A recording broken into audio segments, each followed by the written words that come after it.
Narayan, everyone. welcome to the quiz class number 1.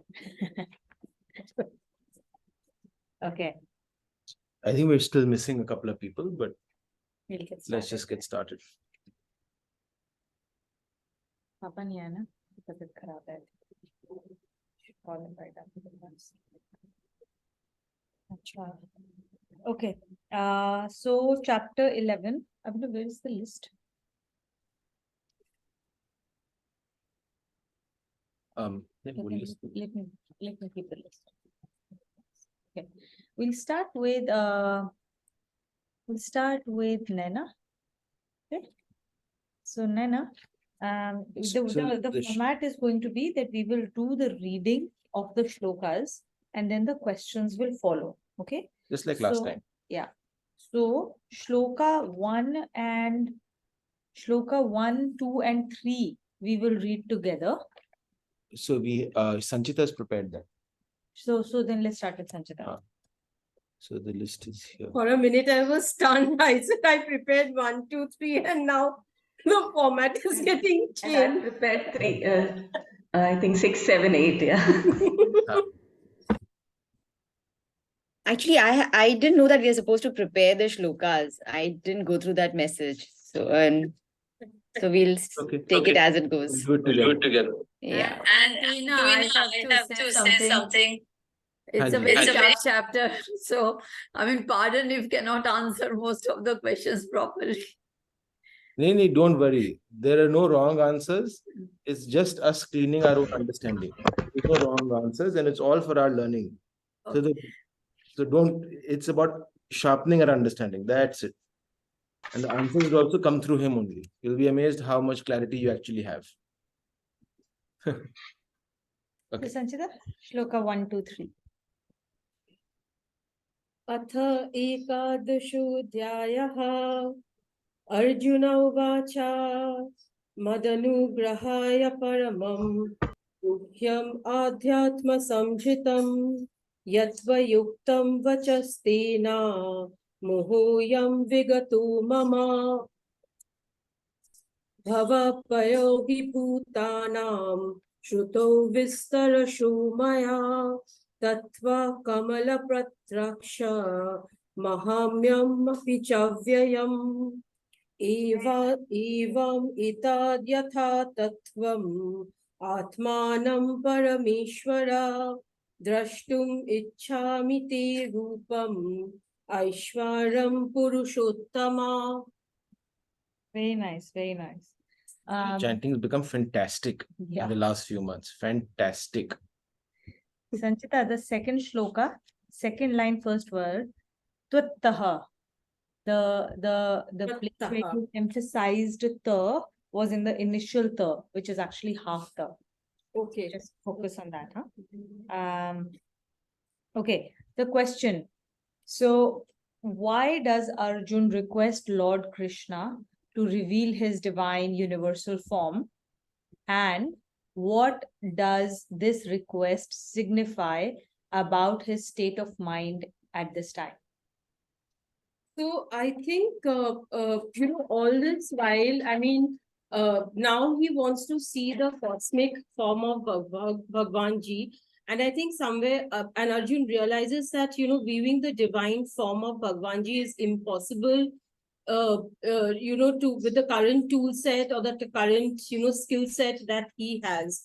Even if we have to, see his cosmic form, we really need his kripa, because it is he alone who can, allow us to see him, or who can, allow us to perceive his divine form. So it is basically, unless he really wants us to, or unless he enables us to, we are never able to see his divine form. So even then, he's basically asking Bhagwan Ji to actually help him, because with the current skill set that he has, or the current knowledge that he has, he would still need his kripa to actually see that.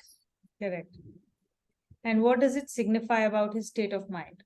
What does it say about? It still says that, he's still in a state of confusion, and he still knows that, he still needs his help he still is not confident that, with whatever the skill set he has, he can probably, see that or understand that cosmic form, and he still needs Bhagwanji's help, and he still needs to surrender to him to actually, visualize or see him. Absolutely. Very well said. And I think one more thing, right? It's all started from chapter 1, right? Chapter 1, the Vishad Yog, where he is trying to figure out why does he even need to fight the war, right? And he says that I don't think it is important, and I think I don't want to, I want to lay down all my weapons. I don't think I want to fight, right? So he's also trying at this stage, trying to figure out what is his position in this world, in this war. Why is this war important, and why should he fight this war? What is his mission? What is his role in this war of Kurukshetra? So, and for that, he's now surrendering himself to Bhagwanji, to figure out, to get him to like really see what's going on. Because in this entire cosmic space, then he shows him what the war looks like, what happens in the war, and what will Arjuna's role be in the entire war. So very well said, Sanchita. Thank you. Kakuli, the next three for you. 4 to 6. Hmm. मन्यसे यदि तच्चक्यं माया द्रष्टुमिति प्रभु योगेश्वर ततो मे त्वं दर्शयत्तमन अव्ययम् श्रीभगवानुवाच पश्य मे पार्थरूपाणि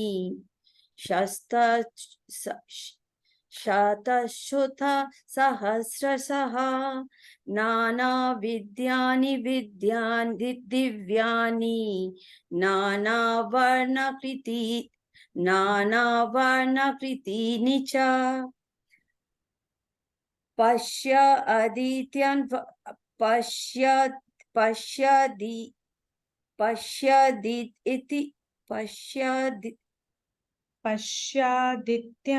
Vasunrudraan.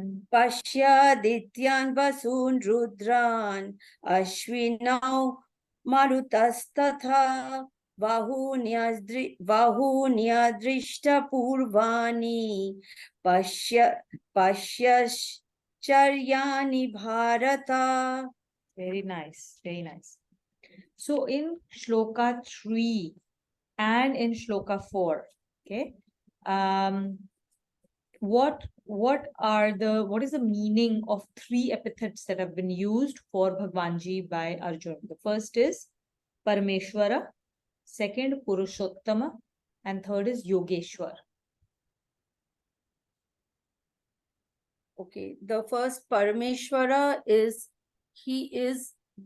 the Supreme Lord, or means the Lord of all lords, like Lord of everyone, beyond every Lord. Purushottama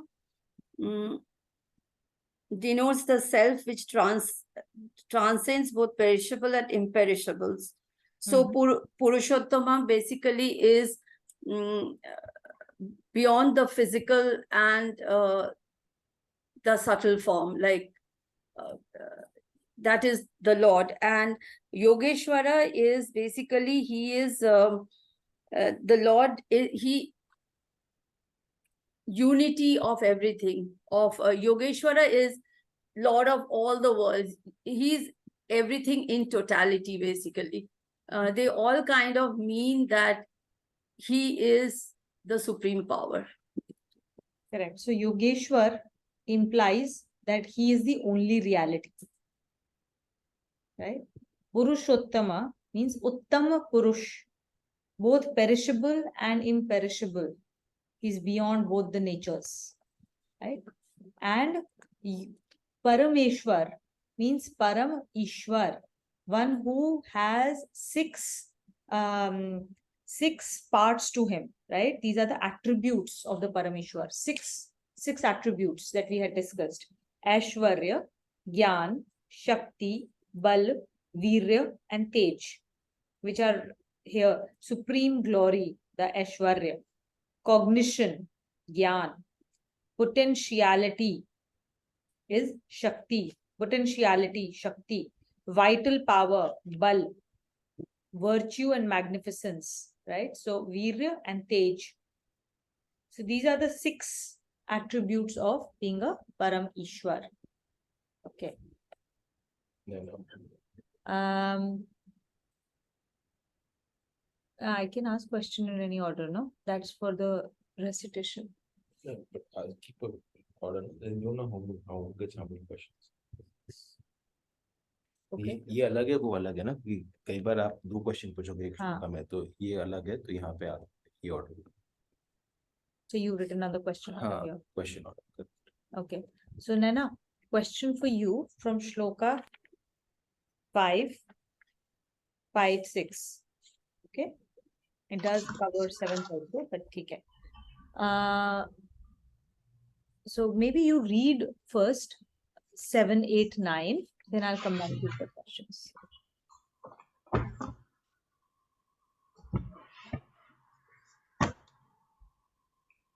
इहे कृत्स्नं जगत् इहे Ihe kastham. इहे कस्थं जगत् कृत्स्नं पश्चाद्य सचराचरं मम देहे Gudakesh यच्चाद्यद्द्रष्टुमिच्छसि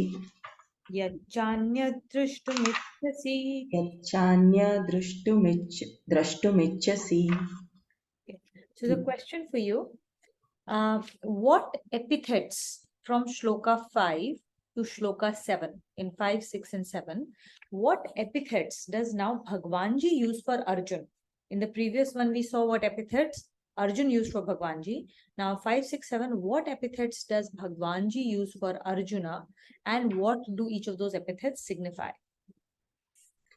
In Shloka 5, he calls him Partha, which signifies more gross perception. And going towards Shloka 6, he calls him Bharata. Bharata, one who has whose perception has gone from gross to a little subtle, like one who has no sense of lack remaining, who's both fulfilled physically, emotionally, and intellectually. And in 7, he calls him Gudakesha, one who has conquered sleep and awakened from delusion. Great. Got it. Very good. Very good. Okay. And Kavita, the next question for you. In Shloka, this is for 8th and 9th Shlokas.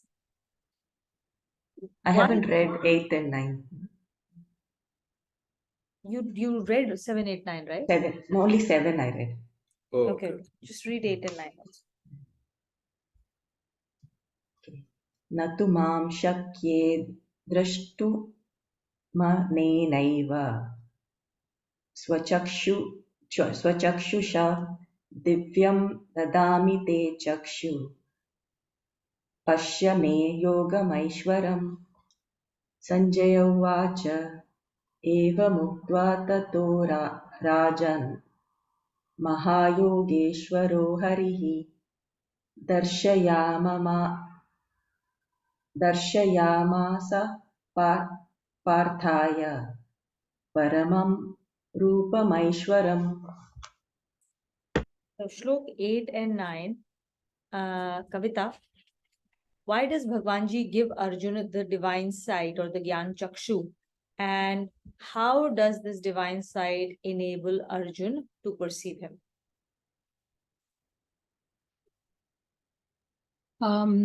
Since our physical eyes are limited and we can't perceive God with the physical eyes, so God's help is needed. So like he gave him the Gyan Chakshu to perceive him. And it actually helped Arjuna to see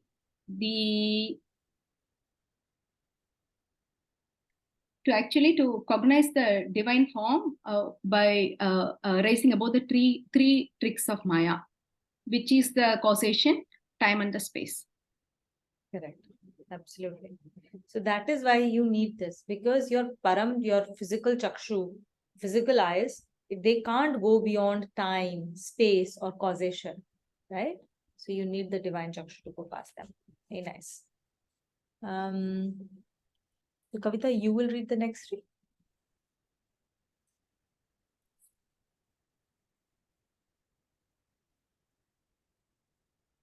अनेक वक्त्र नयनम अनेकात्भुत दर्शनम अनेक दिव्यापरणम दिव्यानेकोत्यधायुतम दिव्यमाल्याम्बरधरम दिव्यगन्धानुलेपनम सर्वाश्चर्यमयं देवम अनंतं विश्वतोमुगम दिवि सूर्यसहस्रस्य भवेत्युगपदुत्थिता यदि भासदृशी सा स्यात् भासस्तस्य महात्मनः. Very nice, very nice. The question goes to Smita. Okay. Shloka 10. What do the multiple faces and eyes of Lord Krishna's universal form symbolize?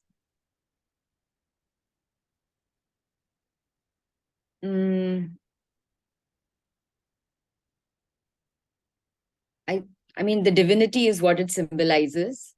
The multiple eyes and the forms and everything. It's the divine, like omnipresence, present everywhere, and the divinity which is there is what it kind of symbolizes, in short. Correct. So many eyes, many ears means he sees everything. He hears everything, whether these are spoken words or thoughts. So he is omniscient and omnipresent. Right? So, and so he's aware of everything, which is very, very important for us to know.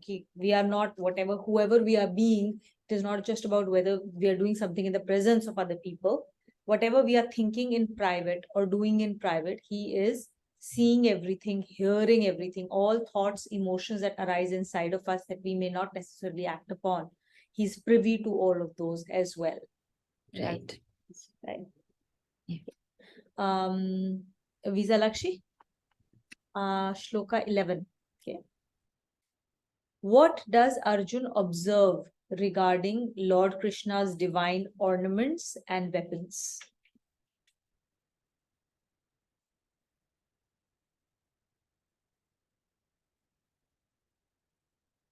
He observes everything is how to say, everything within everything is seen within himself,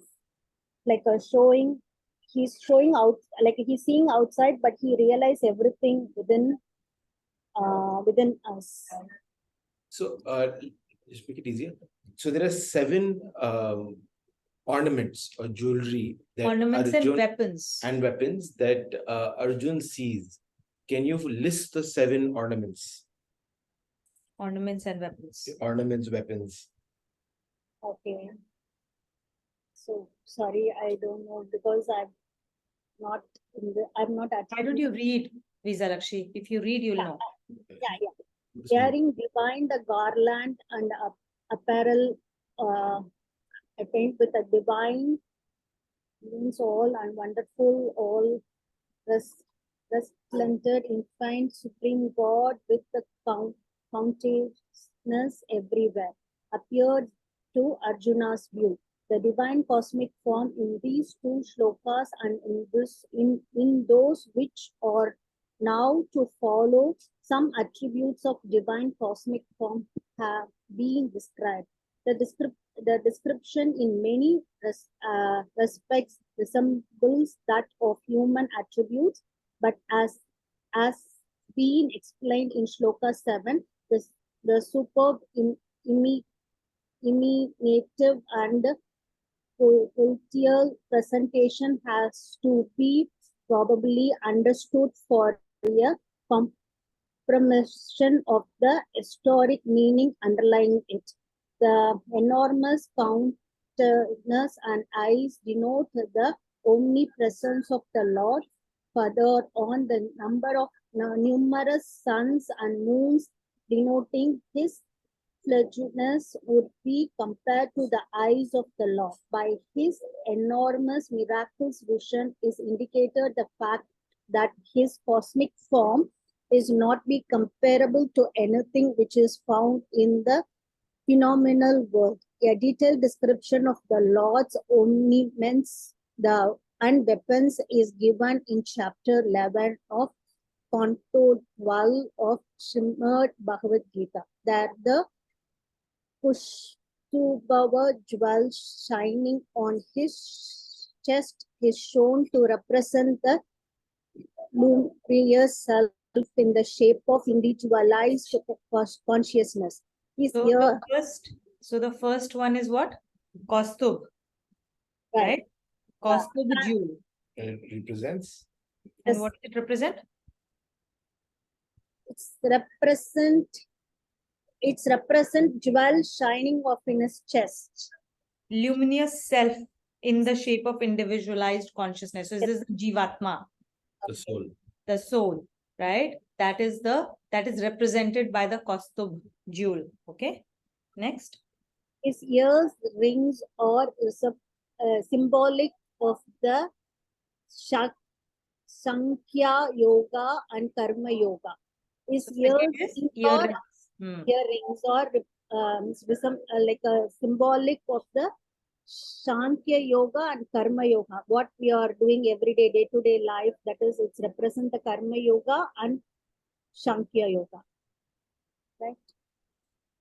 What is Sankhya Yoga? And so, what is Forget it. Karma Yoga, we day-to-day, we doing the what we do every day is the Karma Yoga, and Sankhya Yoga is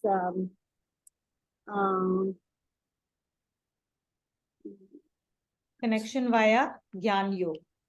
okay. Karma Yoga is connecting Bhagwan Ji through the daily activities, not just doing the daily activities. It's connecting to Bhagwan Ji through karma, through your actions. Among the weapons, his mace is the vital energy, continues the combined power of the mind, sense, and the body.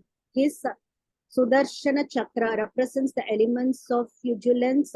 The Sudarshana Chakra represents the element of vigilance. The chakra represents, the Sudarshana Chakra represents the elements of vigilance, is like the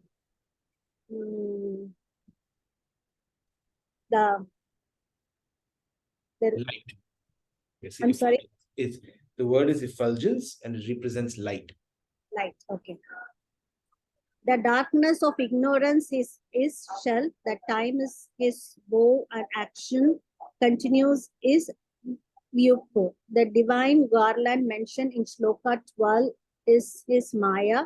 The sweet smelling unguent in the lotus of his navel, which semblance of Svatva Guna, composed of righteousness and knowledge. So basically all these symbols that you see here, right? They basically represent the divine qualities of Bhagwan Ji, which represent protection, which represent control, which represent his authority and his transcendence. And it highlights Bhagwan Ji's role as the ultimate protector, ruler, and benefactor. Ultimate protector, ruler, and what Yeah, is he's the ultimate benefactor, the ruler, because he controls everything, right? And he tells what happens when. And he's also the ultimate protector. He protects us under all situations. And he is the one who will safeguard the universe. He's the one who will guide the actions and all the beings. That is what all these different things eventually represent. And it's very important for us to know of all of this is because it's when we are doing idol worship, we have to see all elements of that idol, not for its gross, but its subtle representation. What they represent. That is the reminder it serves us. Correct. Not just the gross level of, oh, Bhagwanji hai, so I have to pray to Bhagwanji, but every element of that idol represents his divinity that we need to become aware of. So when we are praying, when we see, when we experience, we are invoking our own Gudakesh to go from gross to subtle. Correct.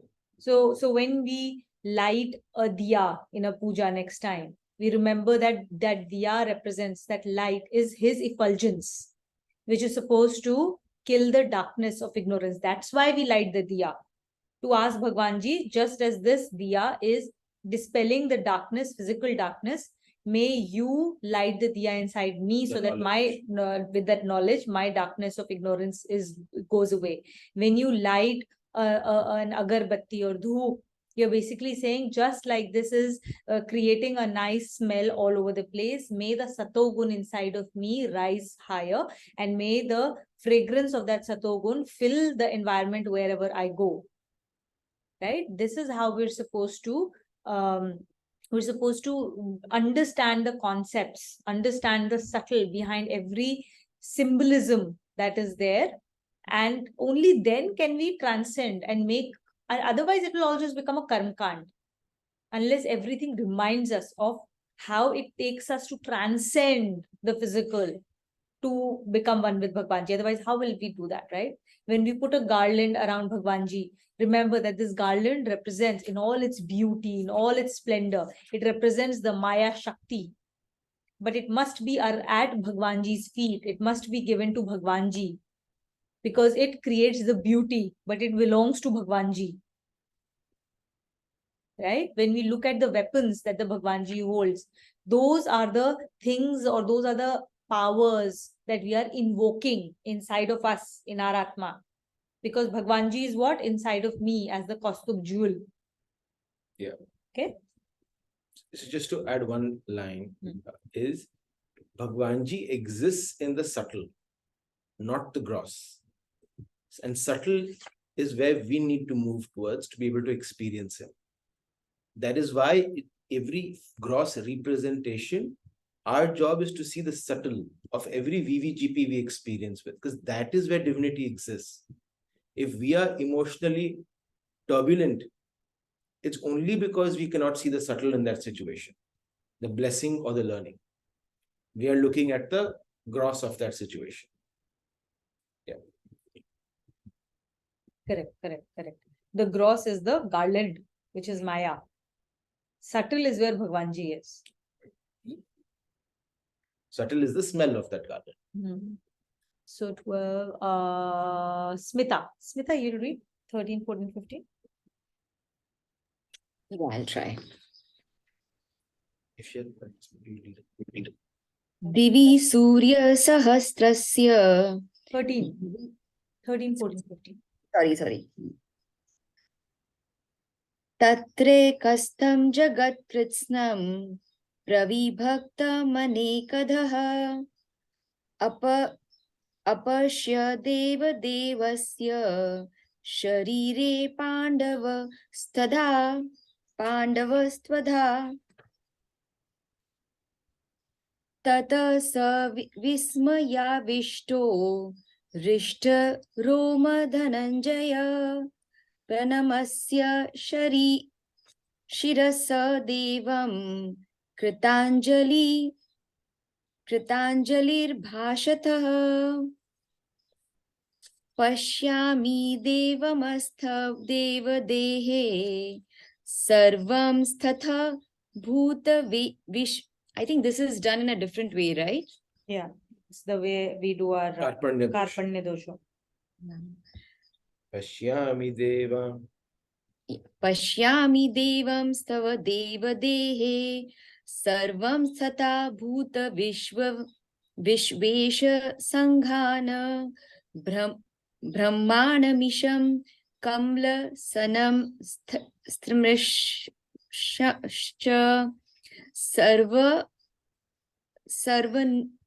sarvanugram gamascha divyana. So the first shloka, 13 shloka, is Kadha, right? Not Kadhaha. Okay, that was one small little thing. Where in the end is it?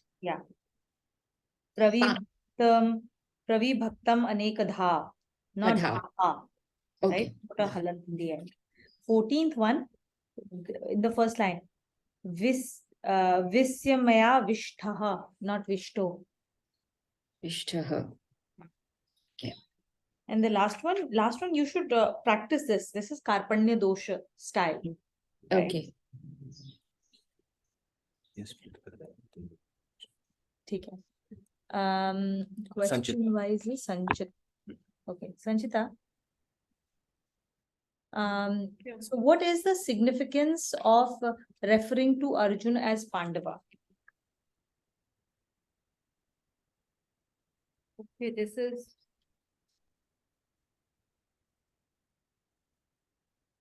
It's from Shloka 13. Shloka 13. Okay, okay, so it means the ability to differentiate or discern between what is real and what is not real. And therefore, with Arjun, he has that ability and skill set to actually, make that discerning choice or discerning understanding. Perfect. Very nice. And what is the meaning of the word Dhananjaya? Dhananjay, let me just check. Okay, so it's basically while it means like you're bowing your head down to someone who is superior to you, I think it is so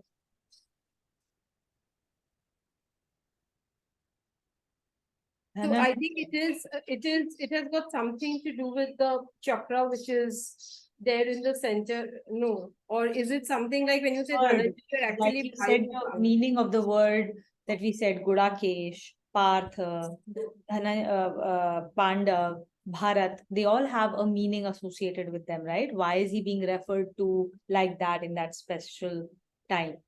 So what is the meaning of the word, the epithet Dhananjay?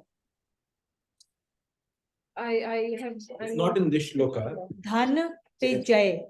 Dhan is Okay, wealth. okay. Jay is conqueror of wealth. Right? What is the subtle meaning of it? So conqueror of wealth. What is the real wealth? Right? Real wealth would be understand. It is that conquering of your own self, or understanding that he's the supreme power. I think that gyan that that he is seeking. I think is it conquering of that he understands the difference between the real and the unreal. Correct. Yeah. One who has conquered over his fear of death. So one who has conquered over the dualities, birth and death, sukh and dukh, garm or thand, right? One who has conquered over these dualities has the real wealth. That is that Jay is the real Jay. So you Okay. can see its meaning in chapter 10, Shloka 37. Yeah, I'll go through it. Okay. That was a trick question. It wasn't on the list. That Tulina did a little bit of a googly. I'll say that also. It means that Abhinav did not know the answer. So next one goes to Kakoli. So in Shloka 14, right? What is the internal sense of being of Arjun as he's being referred to as the Pandava, the Dhananjaya? What kind of internal sense of being is he in that finally enables him to perceive Bhagwanji? Like he's got the divine Chakshu, but there is a certain sense of being which is what makes him the recipient of divine Chakshu, which enables him to view Bhagwanji, perceive him. Sense of self-realization, sense of understanding the duality. Yes, but in the- Shloka 14, they show his internal sense of being, which is exactly what is being represented by Pandava and Arjun.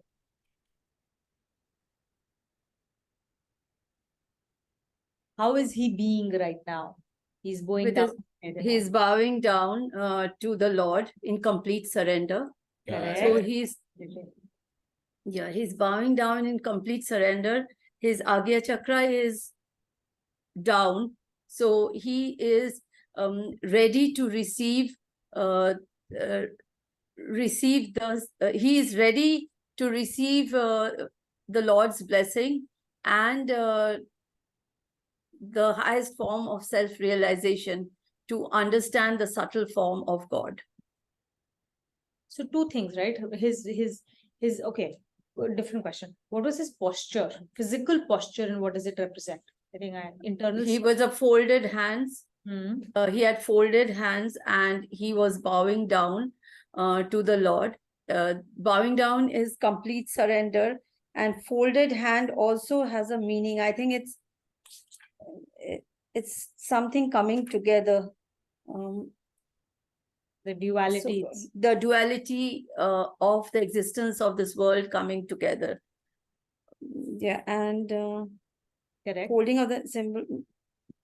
And As and most importantly, with the bowing down of his head means your Agya Chakra, which is here, is coming down, right? down, yeah.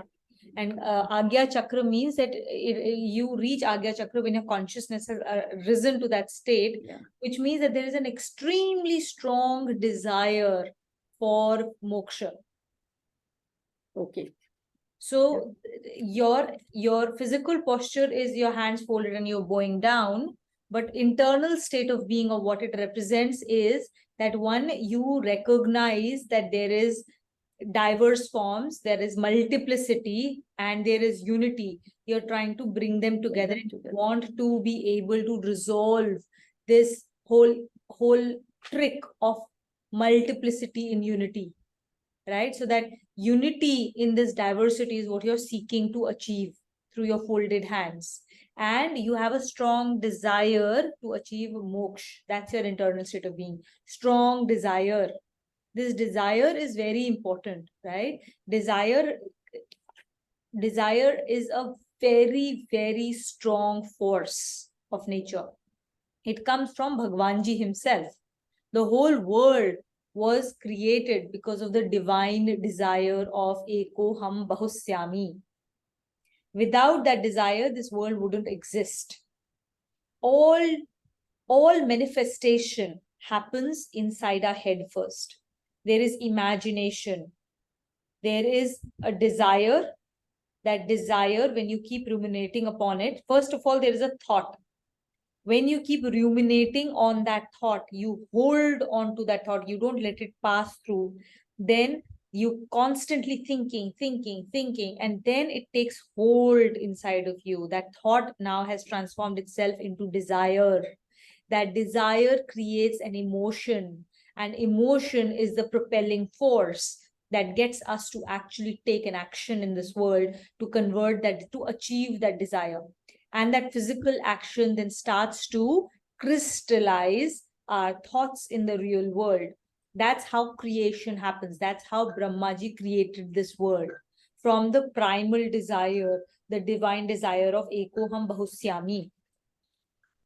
Similarly, inside of us, we create our daily lives through the same process, because we are made in the image of the Lord, right? We are nothing but Him, right? Jivatma is an ansh of Him. So the same way we create everything inside around us. That is why it is extremely important to own our reality. Everything that is outside of us, every situation, every VVGP that we find ourselves in is our own creation. We may like to throw our hands up, take no responsibility, keep saying that it's the rest of the people's problems, and we can blame the whole world, every VVGP around us, to say this is the reason why this is the case. But ultimately, like, that's not going to help, right? Because the ultimate reality is that we are the creators of everything around us, of our world. Okay? And all of that comes from a deep-seated desire. Now, the same desire can become a problem, or it can be used as a source of moksha. So here he is using it as a power to propel him towards the moksha by having a strong desire for moksha. This is very important to understand. Without this desire, we get nowhere. Without desire, we get nowhere. There is no propelling to action. And then at that stage, you have to start questioning yourself, then why am I not being propelled to moksha is only because the moment you find yourself in that situation, you should ask yourself, where is your real desire? In most cases, we have a desire for the world, garbed in the form of Bhagwanji. And that is why we get stuck. And that is why we go from one problem to another. Because we are constantly seeking sansar in the form of Bhagwanji. So we are not using Bhagwanji to go to, we are not using sansar to go to Bhagwanji. We are instead using Bhagwanji to acquire sansar. Puja part to acquire something in the world. Okay, Bhagwanji, give me this. Bhagwanji, give me that. Please make sure that this happens. Please make sure that that happens. Do this to my children. Do this to my parents. Do this to my husband. Do this to my wife. Right? Bring me this. If you give me this, I will give you that. I promise I will do this if you do this. These are all forms of kapat. These are defined as kapat in Gita, where you are trying to use Bhagwanji to acquire sansar rather than the Gita way of, which is absolutely the opposite. ठीक है, इसलिए Dzire का ये point understand करना बहुत important है. Where does our desire really sit? And where does the desire of Arjuna sit for him to be able to perceive Bhagwanji? So if we say, I am not able to see Bhagwanji in a VVGP, every time, now we are on chapter 12, we are not on the first or second or third chapter anymore. Now if we have a question, ki is situation mein how do I see VVGP? Your question to yourself first should be, where is my desire? What am I seeking? What am I seeking in this situation? What is my desire in this situation? And you will find that somewhere, if you're not able to see Bhagwanji, then your desire in that situation is for some material outcome that you are attached to. And because of that attachment, because now that desire of a material outcome has got you stuck in Maya, so you're unable to perceive Bhagwanji in that VVGP. And when you understand that, that is the real Swadhyay. That is the real Swadhyay. And when you understand that when that Manan Chintan happens, you understand your real desire, then you transmute that desire to Bhagwanji. And in that moment, you will start to perceive Bhagwanji in that VVGP, which earlier you were not able to, simply by a change of your desire. Okay? Okay. The other thing to add here is this posture denotes the emotion he wants to express, which is full surrender, right? And what comes with full surrender is you don't know what will come next. So when you're in that posture with the head down, you're not looking in front. You don't know what will happen next, but you have full faith to be in that posture. Yeah, so that is what enables, that full faith is what enables you to be in the moment, in the present. So for you to have full surrender to Bhagwanji, you need to work on our faith that everything he does is for our ultimate benefit. He wants us to come back home. We are the ones who are stuck outside because we like this, we like that. He wants us to come back home. And all we need to do is get into the position of full surrender, the bhav of having full surrender. The bhav of full surrender. See, why is he spending so much time explaining the symbolisms, right? If we don't really internalize this, it is of no use. It's a complete waste of our time and energy. Every time you do namaste, you must remember that in that namaste, you're bringing you're trying to basically discern, or you're trying to say that you're bringing in unity in diversity. You're bringing the two together. So when you do namaste, then because you're bringing in unity in diversity, what does that mean? You are going down to the unity in the other person. You're going down to the Krishna in the other person. You're not looking at the name and form anymore. You do namaste, you are referring, your Krishna inside of you is connecting to the Krishna inside the other person, Despite the forms being different. despite the forms being different. That is very important. So that then your namaste does not remain a karma kand anymore. You actually mean it. And in that very moment, you're doing yoga. You see? You're doing a yoga in that moment because that action reminds you of the reality and you are living that reality. That action reminds you of the subtlety Yes. of that action. Huh? Correct. So Sanjita, chapter, all these 5 chapters, he spent that time on representing what each of those little things that we do in our life represent. Everything is meant to connect us to Bhagwanji. That is the way to really stay with Bhagwanji as we live our life. Yes, Sanchita. Okay, I have a question, and this is a very silly question. It could be because it comes from one of the series that I've been watching on one of those OTT platforms, right? So so it just shows that it's a Bengali OTT platform, and one of the things was there is this girl who was abused when she was a child, and when I saw that serial now for quite some time, I just said when we say that everything is he does for our own benefit, how does, and in India you keep hearing about this, how is something like this for our own benefit? I just couldn't understand. I know it's a very, I don't know whether I've been something that I'm watching on TV and then I'm trying to relate, but I think whatever we see is a reflection of the society around us. So then when something like this happens, how is it beneficial, or how do we know that whatever has happened has happened for good? I mean, how do I reconcile something like this?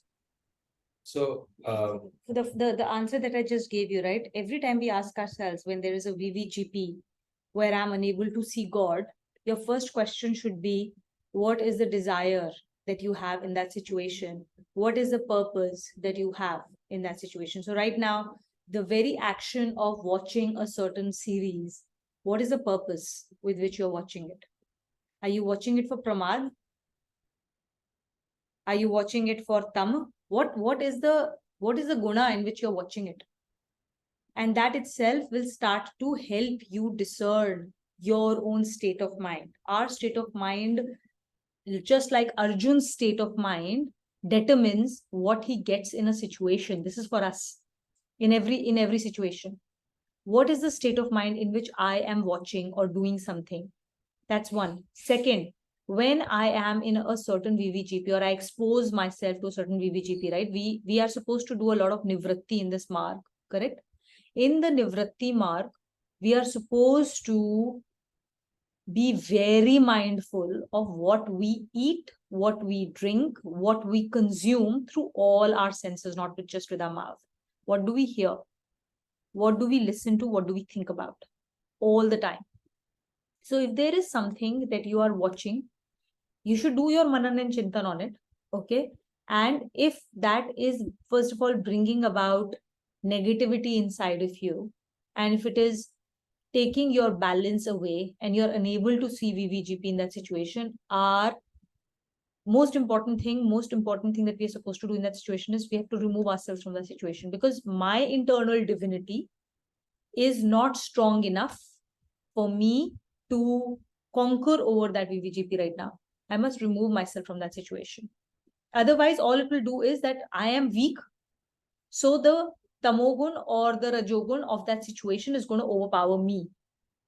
I have spoiled all of my satogun in that situation. So, and then I'm supposed to work on increasing cleansing my antahkaran. And after that, you go back to the same VVGP, you will perceive the same VVGP very differently. And then you can see what you're supposed to do. Why has that situation come into your life? Why has that thing been thrown in front of you? To be able to do something, you're supposed to learn something out of it. It'll probably propel you to an action of some kind.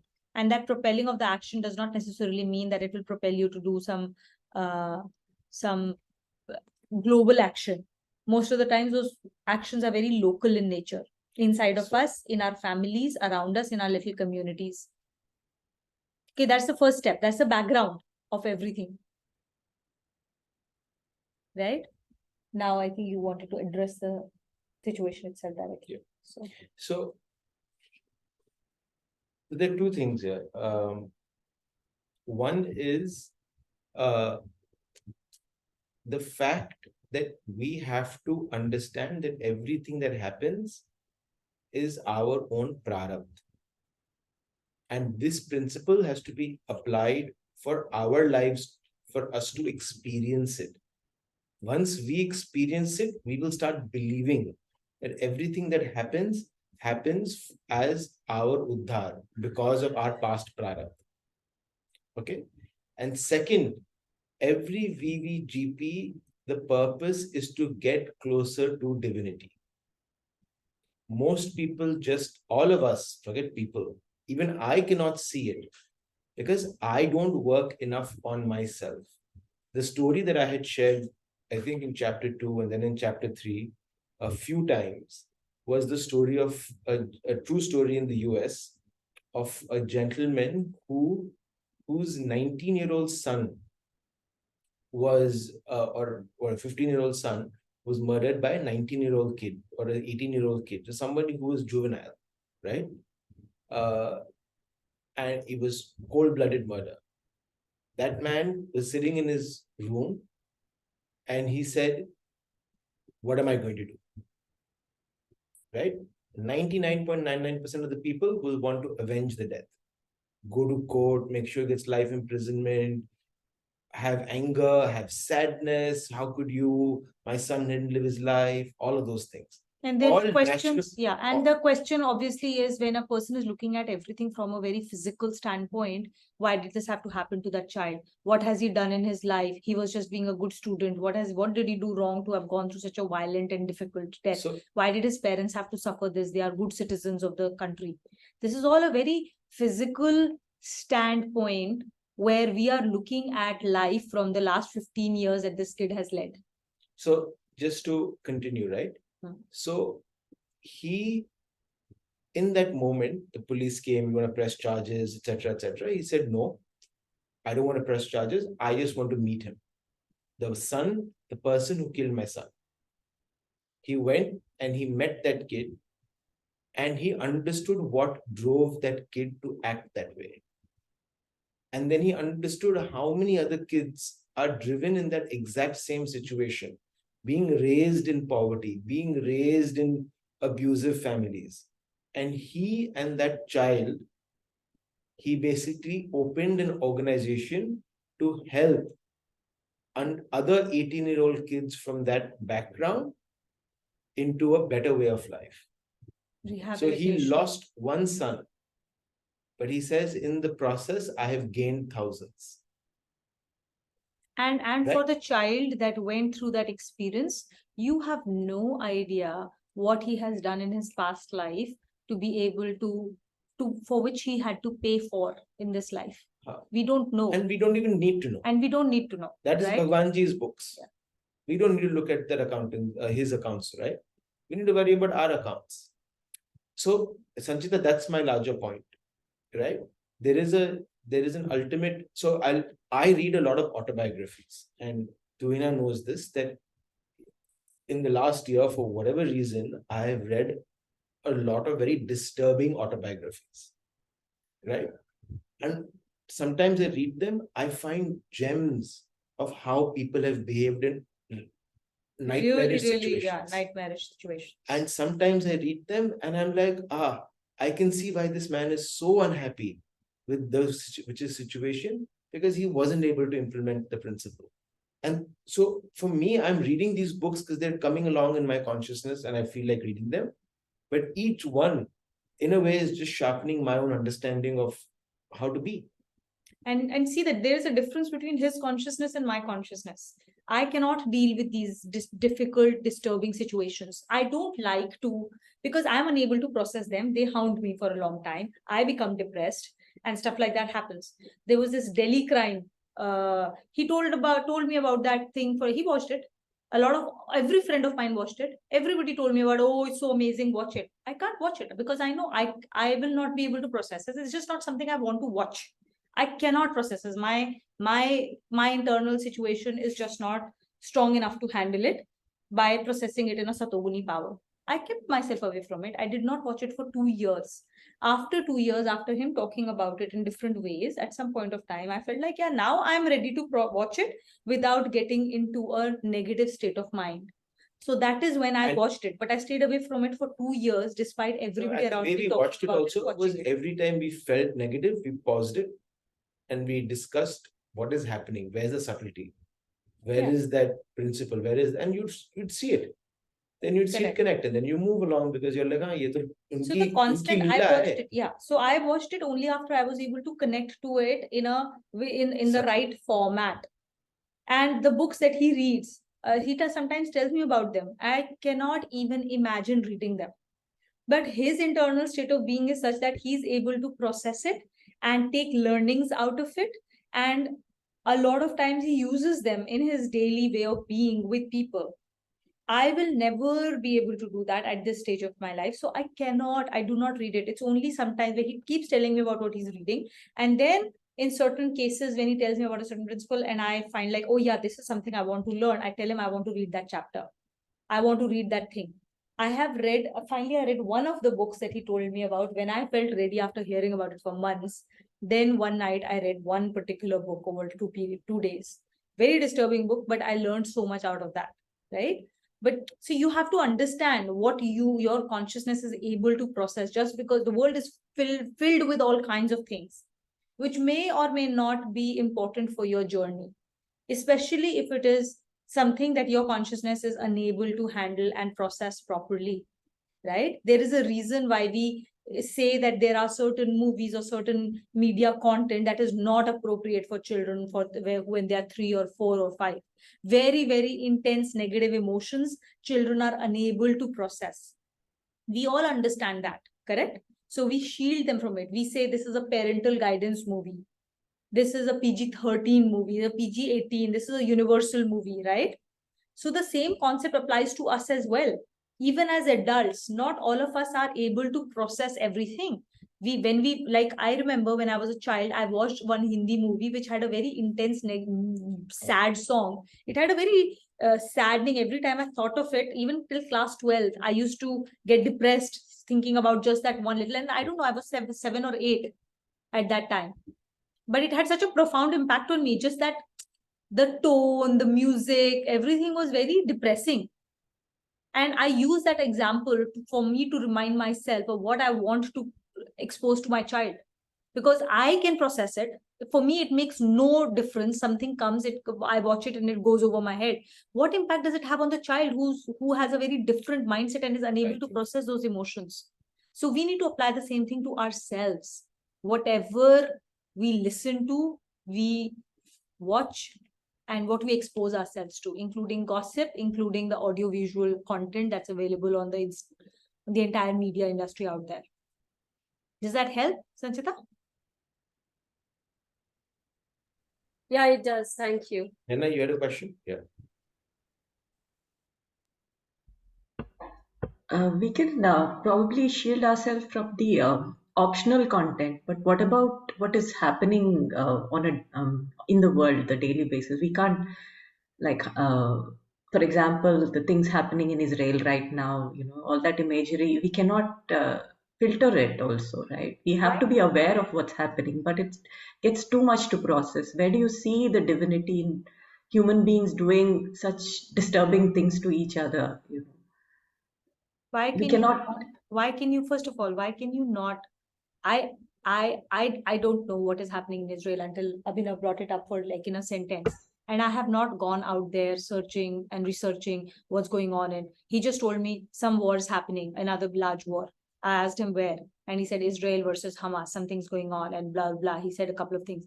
I'm not going to go and research on it. Can I do something about it? Can I do something about it personally? What am I going to do? Spend 2 hours learning about it. If I was a trader in my previous life, it impacts my trading book directly. I would go and make sure that I understand what's going on. In today's context, right now, and what I'm doing, it has no meaning. So And there's nothing I can do to help except get negative about it, or so I'm not going to research on it. Yes, So you there is- you can shield yourself by not reading unnecessary news. That is for sure. I'll Don't add- give up that power. I'll add to that. A lot of news is unnecessary. A lot of news And is sensationalized. a lot of news is overrated. Whatever we need to know, if you stop reading news, like I stopped reading news pretty much a while ago. Whatever I A need lot to of years know, ago. Yeah. a lot of what we need to know for our relevance comes to us. Exactly. Because of the people we interact with, people we talk to, you'll find out, you'll get shielded from images, you'll get shielded from stories that are designed to provoke our primal nature, not our divine nature. Correct. So there could be one bad thing that happens, and there could be 100 amazing divine things that happen. That one bad thing is Will be played designed over to and over. package and evoke our primal nature. So you have to be clear on how you're consuming certain things. If it's taking you away from your equanimity, then you need to just evaluate. Where am I? How do I get it out? So that because I'm not ready for it. Or if I can do something and it's rising up ideas inside of me, Yeah. then engage with that. Okay, it's rising up ideas. I can see how I can be different, how the situation can be better, then great. Or how I can contribute. But very important to realize that what you read is always sensationalized. So try and reach beyond it. Whenever I read something about a certain situation, and now I have friends all over the world, my first thing is I ask people, how much of this is true? And 99% of the times, the answer is everything is sensationalized. When that whole sick thing in Canada happened, I asked my sister, what's going on? In reality, everything is open. Everything is going on as normal. But you look at the news, and that's just one example, right? Like in every situation, most of the stuff is sensationalized. So please don't go by the news that you read on news outlets. This is very smart strategy. I must say, you guys are raising hands, asking questions, so that we don't have to ask questions to you guys.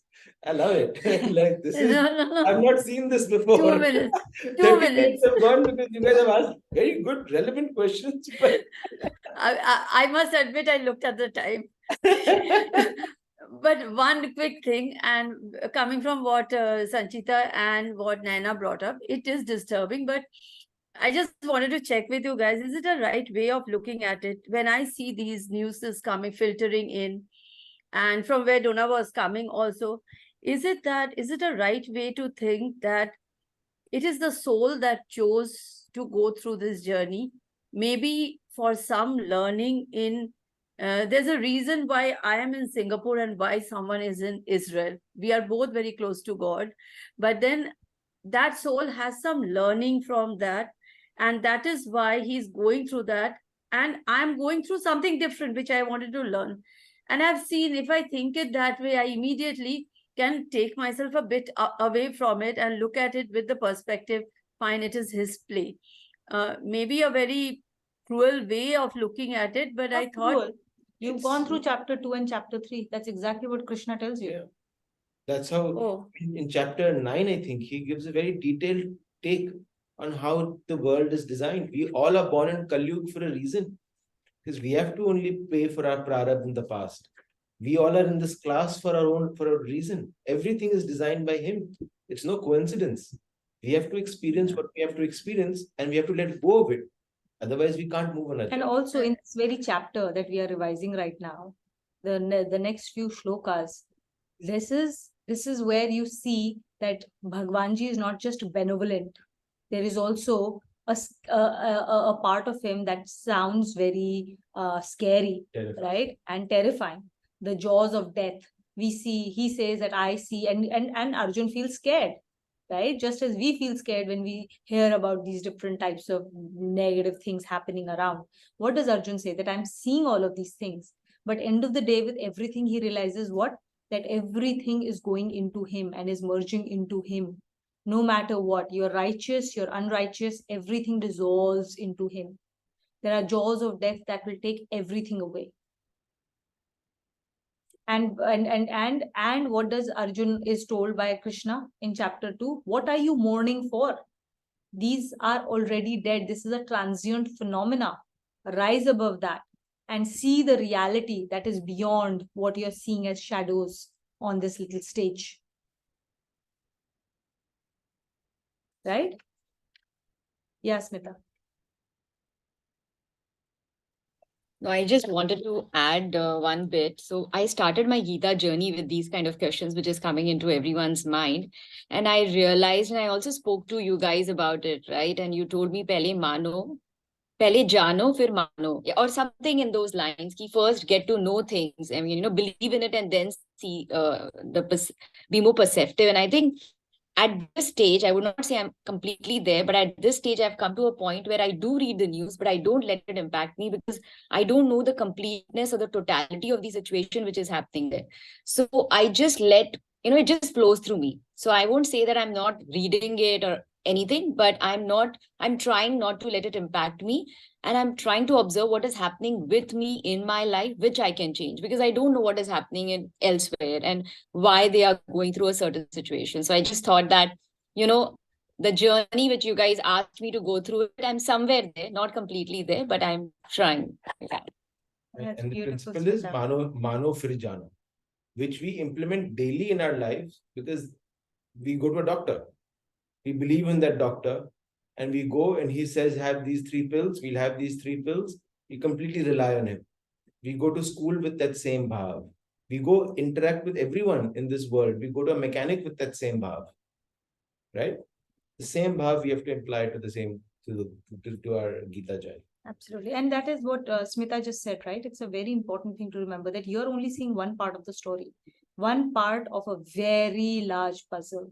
So to use that one little perspective to form a judgment on a situation is a very dangerous thing to do.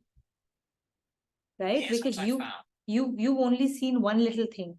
You're seeing only one perspective. You don't know the 200 other perspectives. So you don't know what that elephant really looks like. You're just touching the trunk or the leg, right? And with that, you're creating judgments on what you're seeing. Correct? Very, very important. But again, as Bhagwanji says, you have to you can't mourn these things. You have to go past it. You have to go above it. Where were we? 14. 14. So we have 20 minutes. Let's try and finish up to 20, as close to 30. Yeah. So that next class we can definitely finish. Yeah. So we've done 15th also. We've read 15th. Okay. Who was the last person who did the question? Visa? No. Visa Lakshmi ke baad we did. I have to read the shloka 19 to 20. No. So Who did you ask the last question? Kakuli answered the last question. Next is Naina. Yeah, correct. So Naina, right? Yeah. So for Shlok 15, Naina, what is the symbolic meaning of the Brahma seated on lotus? No, seated on the lotus. We actually covered it in the class just now.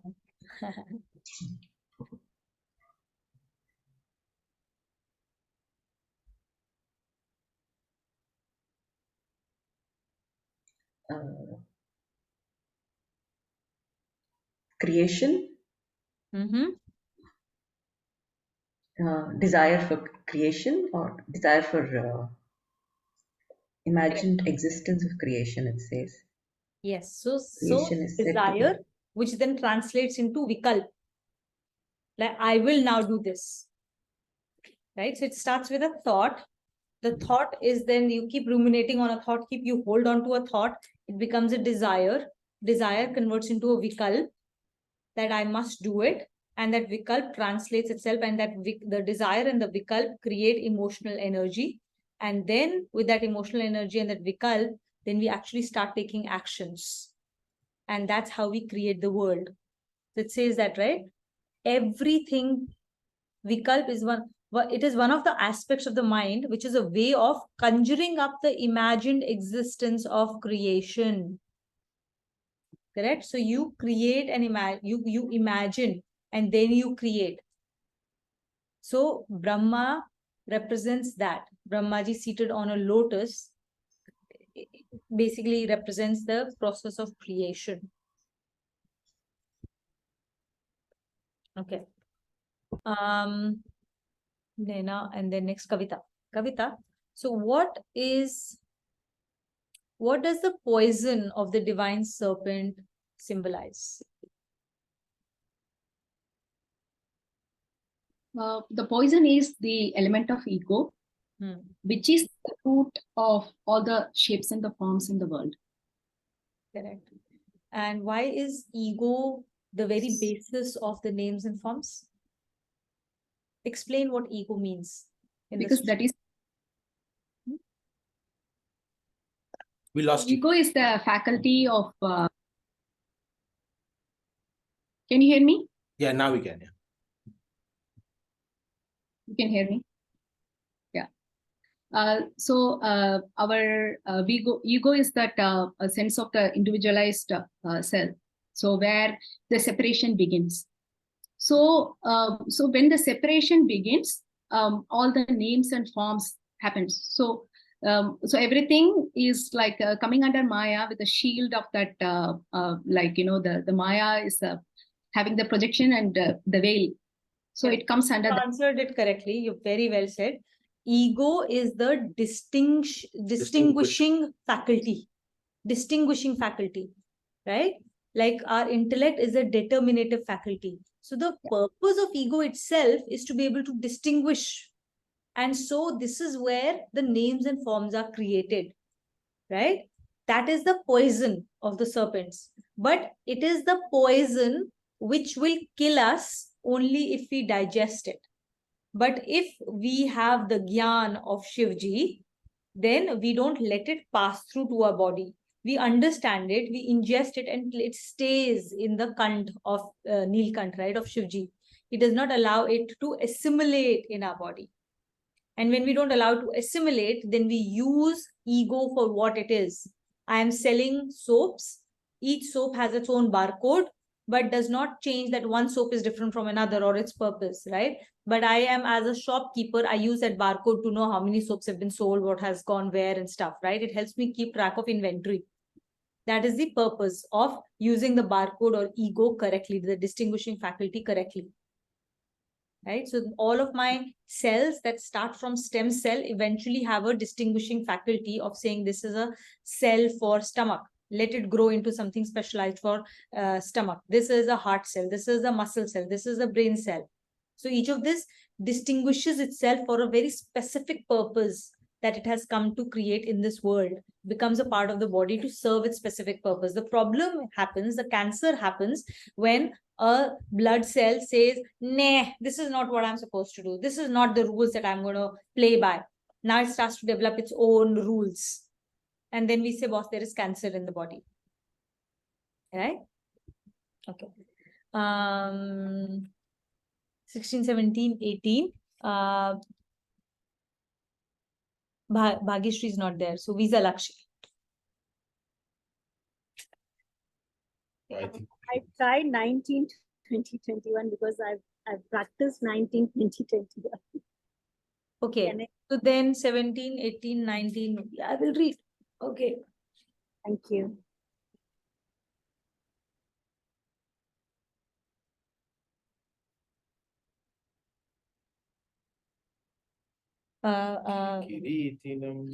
किरीटिनं गदिनं चक्रिणं च तेजोराशिं सर्वतो दीप्तिमन्तं पश्यामि त्वां दुर्निरीक्ष्यं समन्तात् दीप्तानलार्कद्युतिम् अप्रमेयम् त्वमक्षरं परमं वेदितव्ययम् अव्यम् Tvamasya Vishwasya Param Nidhanam.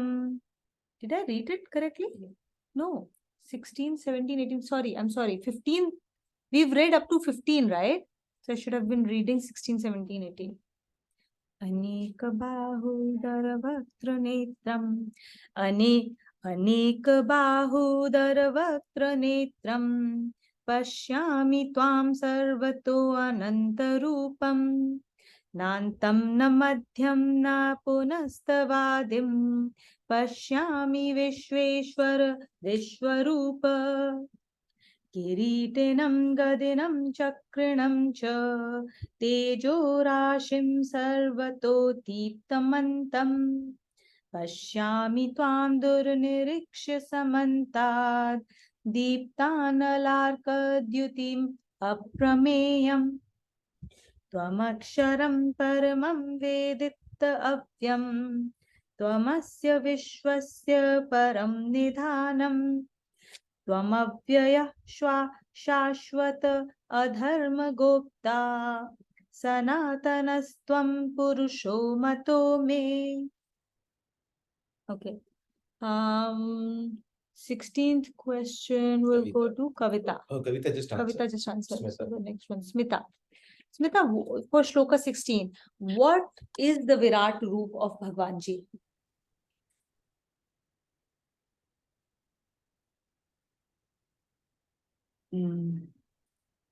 So a roop in which there is no beginning, there is no middle, and there is no end. Everything is like, like my previous answer, omnipresent, omniscient, completeness. There is no beginning and middle and end. Yeah, that's the roop of Bhagwanji.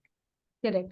But when we say Vishwaroop, when we say this is his Virat Roop, what part do we, when we are reading Gita, what do we refer to as the Virat Roop of Bhagwanji?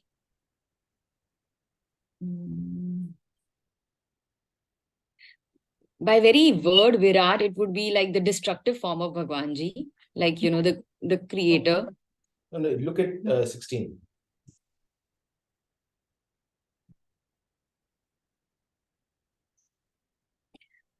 Possessed of boundless aspects with manifold arms, stomachs, mouth, and eyes. So, is that what it is? Like Virat is like big, huge, and complete.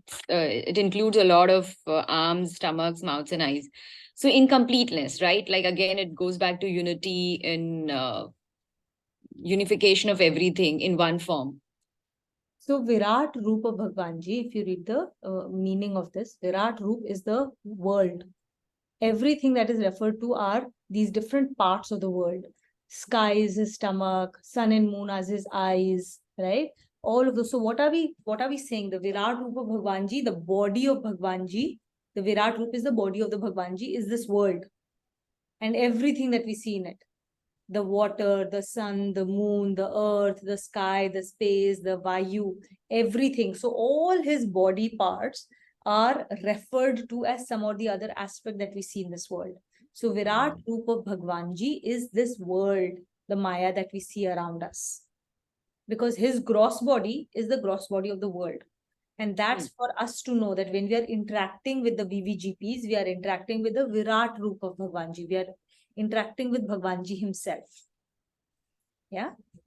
So Virat Roop of Bhagwanji is what? It's more like a grosser form of Bhagwanji. Yes. So which is the world. The world, yeah. Yeah. So just keep repeating that to yourself. Whenever we are interacting with the world, we are interacting with Virat Roop of Bhagwanji. We are interacting with Bhagwanji himself. Hai na? Okay. Visalakshi? For Shlok 17, what does the word diadem symbolize?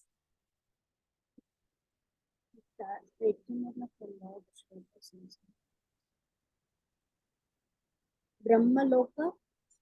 Correct. Is the Brahmalok. And who resides in Brahmalok? The conscious, the consciousness, consciousness, righteousness. I don't know how to. So Brahmalok, first of all, is not a physical lok, right? It is a lok of, or the realm of consciousness, which means that in our own mind, we can be in Brahmalok, we can be in Patal Lok, or we can be in Bhulok, right? There is Bhulok, and then there are 7 layers above and 7 layers below. These are not physical planes. These are mental, these are levels of consciousness. These are planes of consciousness, right? Not just mental or physical. These are consciousness levels. This is where consciousness becomes the state of being, not just state of doing or feeling, right? Or thinking.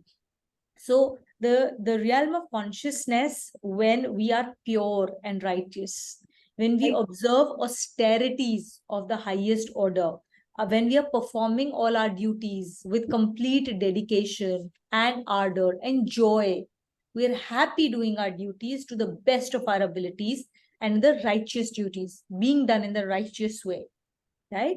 That and whenever there are hardships that come around, when hardships come around, we're not impacted by those hardships. When negative things happen around us, we don't allow it to penetrate ourselves.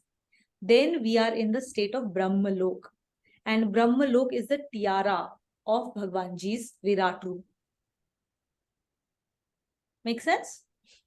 How it connects to my me story, the diadem of Bhagwanji? Okay. Back to Sanchita. So for Shlok 18, what are the 4 sublime qualities mentioned in this shloka of Bhagwanji?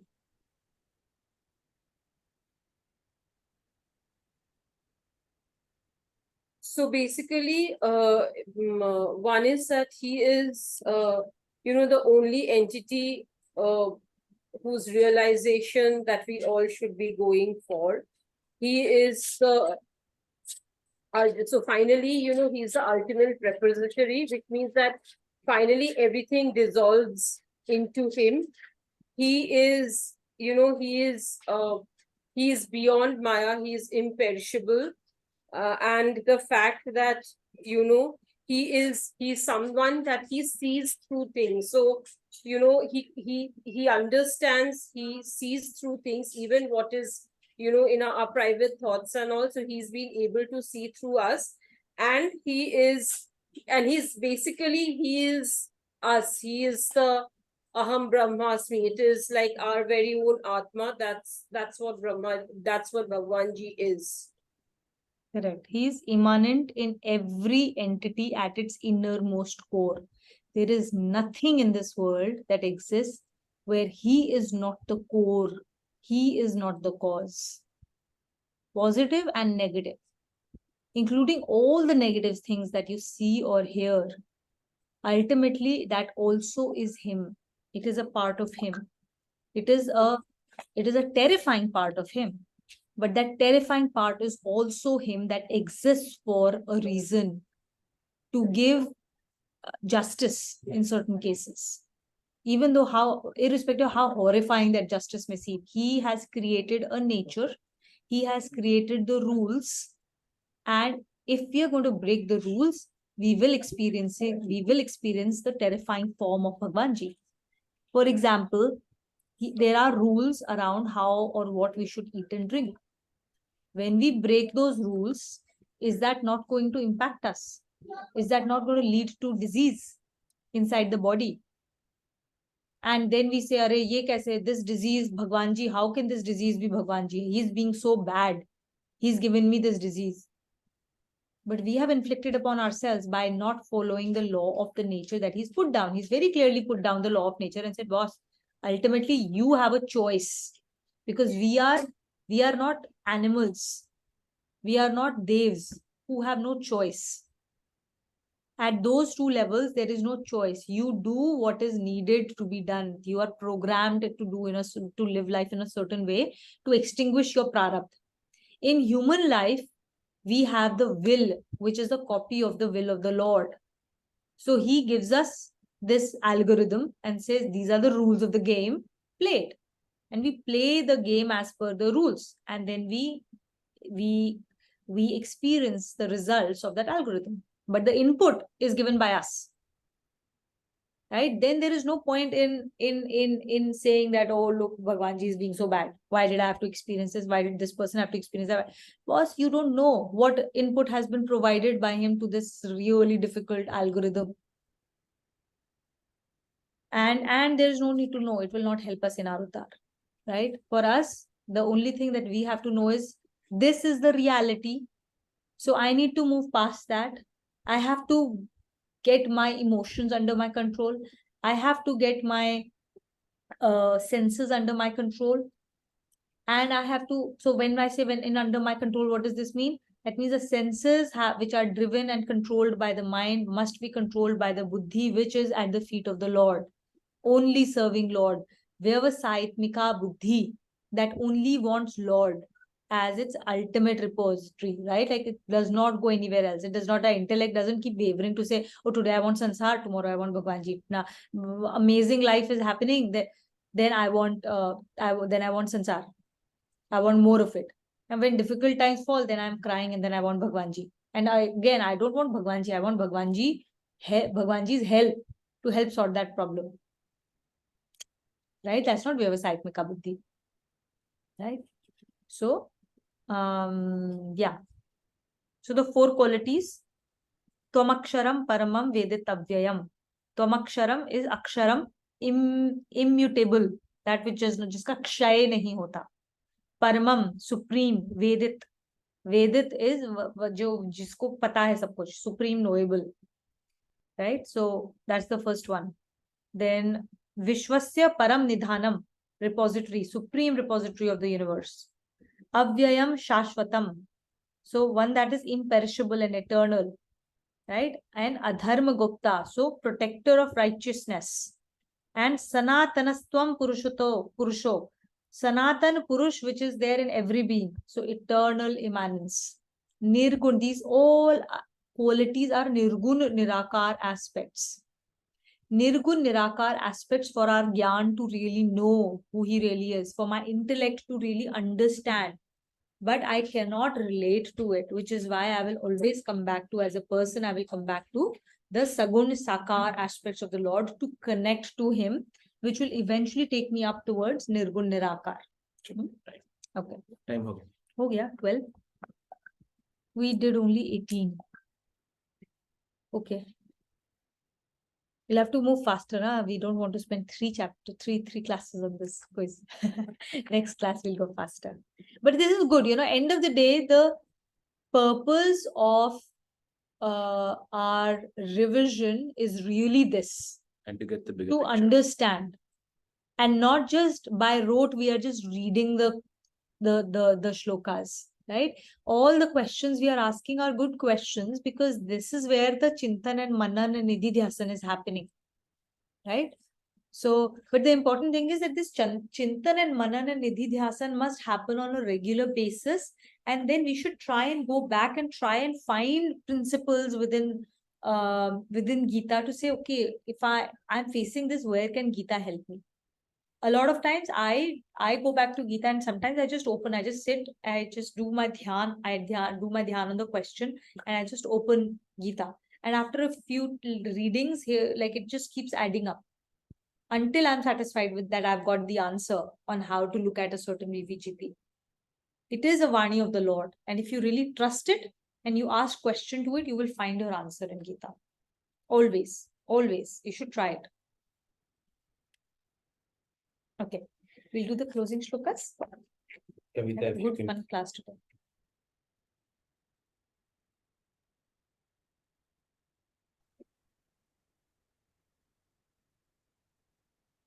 ॐ सर्वेषां स्वस्तिर्भवतु सर्वेषां शान्तिर्भवतु सर्वेषां पूर्णं भवतु सर्वेषां मङ्गलं भवतु ॐ शान्ति शान्ति शान्तिः ॐ सर्वे भवन्तु सुखिनः सर्वे सन्तु निरामयाः सर्वे भद्राणि पश्यन्तु मा कश्चित् दुःखभाग् भवेत् ॐ शान्ति शान्ति शान्तिः ॐ असतो मा सद्गमय तमसो मा ज्योतिर्गमय मृत्योर्मार् अमृतं गमय ॐ शान्ति शान्ति शान्तिः ॐ पूर्णमदः पूर्णमिदं पूर्णात् पूर्णमुदच्यते पूर्णस्य पूर्णमादाय पूर्णमेवावशिष्यते ॐ शान्ति शान्ति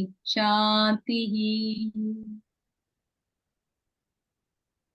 ॐ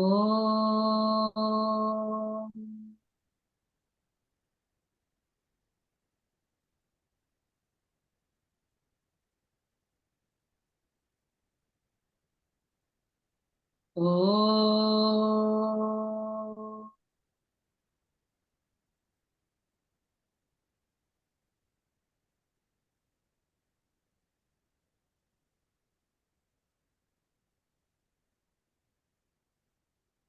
Om.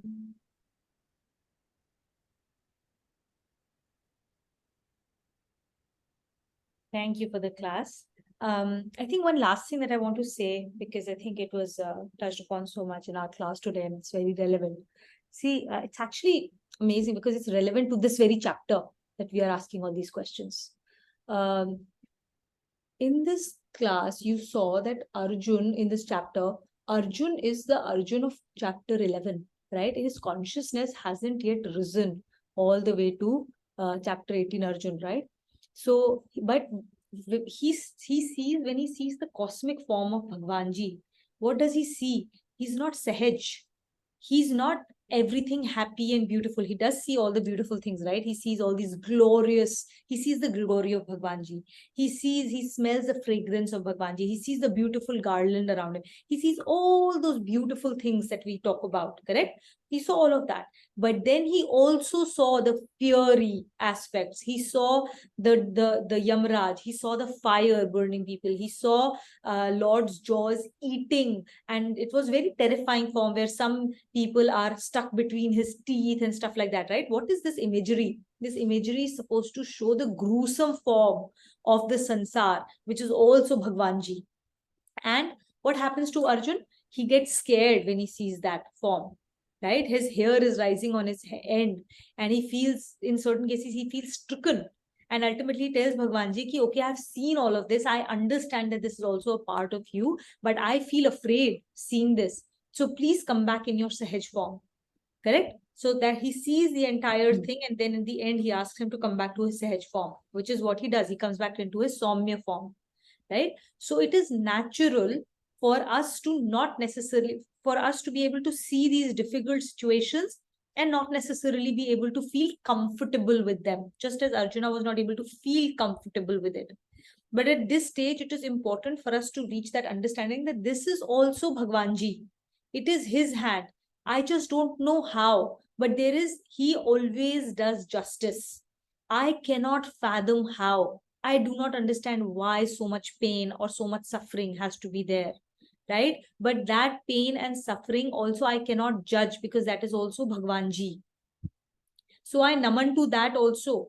But I am unable to see it. I am unable to process it. So I will remove myself from here, work on my antakaran until I am strong enough to be able to then understand him. Slowly, slowly, slowly, our consciousness will rise to that chapter 18, where we will be able to get past that emotion when we see something difficult and be able to understand it at what, why, what, how. So, I mean, Arjun also felt scared when he saw some of those difficult things, but he also understood that this is also Bhagwanji. So it's a natural state of being, correct? So there's nothing right or wrong about it. It's okay, but you get what I'm saying, right? That this is how Arjun dealt with it too. So we are all the same level. We are all dealing with it in the same level. But as we keep cleansing our antakaran, as we keep making sure that our intellect is stationed in him and his principles, and I force my mind to be directed only by this Vyavasaitmika Buddhi, and then that mind controls my senses. Eventually, that cleansing of Antakaran will help me create a clean enough pot where the Gyan will eventually will come. It will shine from below. Then all my questions will be answered in ways that I can't even imagine today. Make sense? Thank you so much. Have a lovely week ahead. Bye. Narayan, Narayan. Narayan, Narayan, thank you. Narayan. Narayan.